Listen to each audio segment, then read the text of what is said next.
On the continent for you now, one of the biggest music events in Uganda, the Nyege Nyege Festival, is facing threats of being banned by government on the basis that it negatively affects children's morals. So MPs say the electronic music festival promotes sexual immorality as it celebrates gay rights. They also contend that it promotes drug abuse. This 4-day gathering will be the first in 3 years due to COVID-19. It's been given the green light, at least for now, but under strict guidelines. For more on this now, let's bring in the co-founder of the festival, Debru, who joins us via our video link this morning. Derek, it's great to have you on the program. Thanks so much indeed for making time to chat to us. First things first, some clarity. Is the festival banned, or are there threats of a ban in the lead up to it taking place? The festival is not banned. It's been cleared by all government authorities. Everybody's very excited about it. There was a sort of rogue element within the government that took it onto their own to announce that this was going to be cancelled on the basis of unfounded allegations, the same one that we've been accused of in 2018 when the Ministry of Ethics accused us of all sorts of things, including animal sex and orgies, without ever having to come to the festival before. Obviously, this cannot happen, and that's not what the festival stands for. And the community that hosts it is also not, in line with those allegations. Yeah. Wow. Tell us a bit more about the festival itself and how it became a target of these rogue elements in government, as you put it.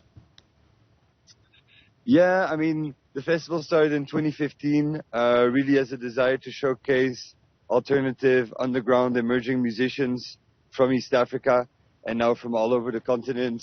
And it really grew over the years with a big attendance both from Uganda, throughout the region, and also internationally. And I guess, it's a bit the first one of its kind here. It happens in a big forest for 4 days. People camp, they listen to all sorts of music and dance. And for some, people that maybe see it from afar, they might think that that's something negative.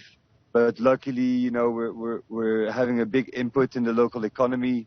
The effect on the artists that are now touring internationally after performing at the festival, and the overall image that it sends out to the world about Uganda being a great place of culture, hospitality, and beauty, I think really took the precedence over these accusations. And at the end of the day, everybody that's come to the festival, including the 15,000 people in 2019, they all have cell phones.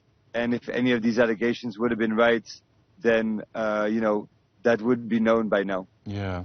What kind of people does this festival typically attract? Because, I imagine there's something about that is obviously, not sitting well with people who are taking exception to the festival going ahead.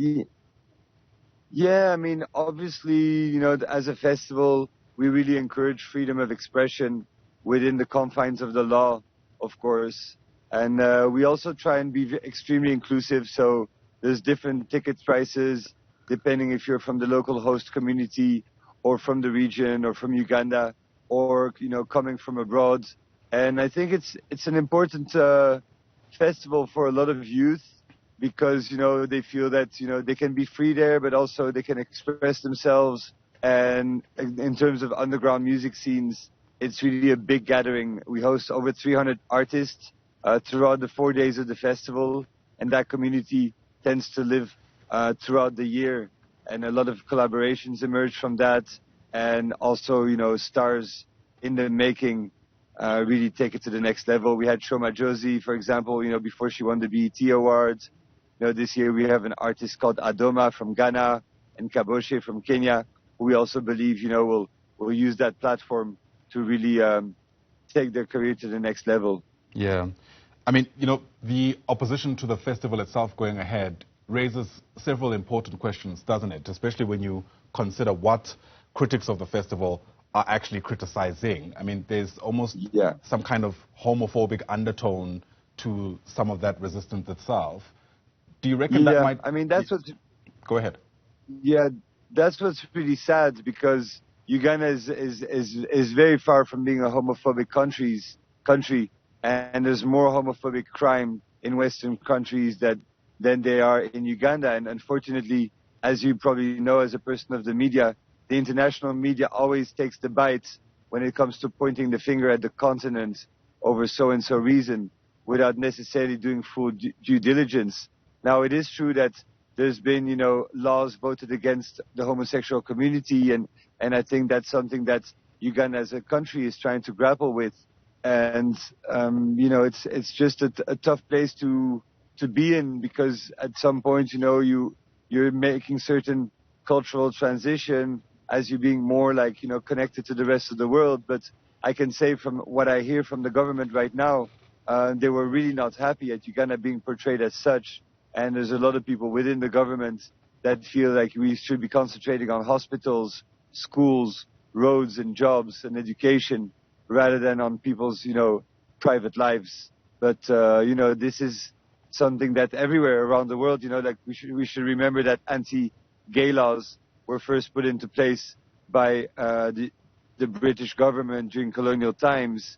And, there's a lot of things that, people don't remember about the history of Uganda, that, there were these communities were also existing and had a place. And today, especially with a lot of, new American churches coming in and really advocating against Muslims and against gay rights and against basically people being a bit free with their own bodies, that, this is creeping into, certain sections of the government, and sometimes it also becomes politicized.